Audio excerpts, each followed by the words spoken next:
ಇಂದು ನಾನು ನಾಡಿದ್ದು ಕಾರ್ಯಕ್ರಮದ ಜಾಗ ಪರ್ಮಿಷನ್ಸು ಮತ್ತು ನೋಡಬೇಕಾದ ನಮ್ಮ ಜವಾಬ್ದಾರಿ.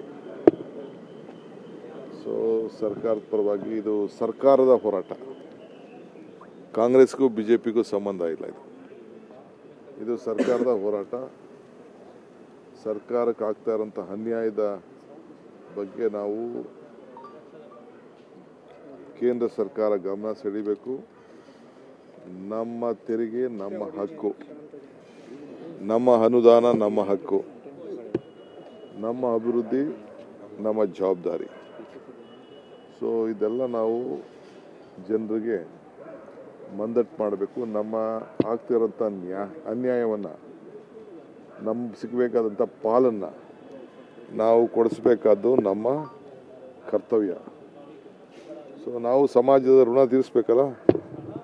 ಜನ ನಮಗೆ ಓಟ್ ಕೊಟ್ಟು ಕಳಿಸಿದ್ದಾರೆ. ಡಬಲ್ ಇಂಜಿನ್ ಸರ್ಕಾರ ಏನೋ ಸರಿ ಮಾಡಿ ಒಂದಷ್ಟು ಕೊಡಿಸ್ತಾರೆ ಅಂದ್ಕೊಂಡಿದ್ದೆ. ಒಂದು ಸತಿ ಮಾತ್ರ ಯಡಿಯೂರಪ್ಪನವರು ಅಲ್ಲಿ ತುಮಕೂರಲ್ಲಿ ಮನವಿ ಮಾಡಿದ್ರಷ್ಟೇ. ಅದು ಬಿಟ್ಟರೆ ಯಾವತ್ತೂ ಒಂದಿನ ಮಾತಾಡಲಿಲ್ಲ, ಬಾಯಿ ಬಿಚ್ಚಲಿಲ್ಲ.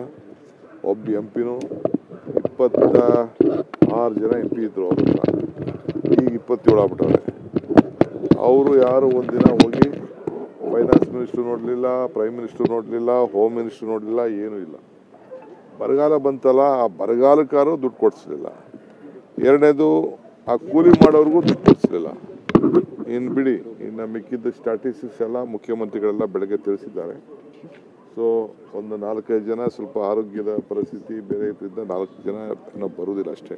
4-5 ಜನ ಇಲ್ಲಿವರೆಗೂ ನಮಗೆ ರಿಕ್ವೆಸ್ಟ್ ಮಾಡ್ಕೊಂಡಿದ್ದಾರೆ ಕೆಲವರು. ಎಷ್ಟು ಜನ?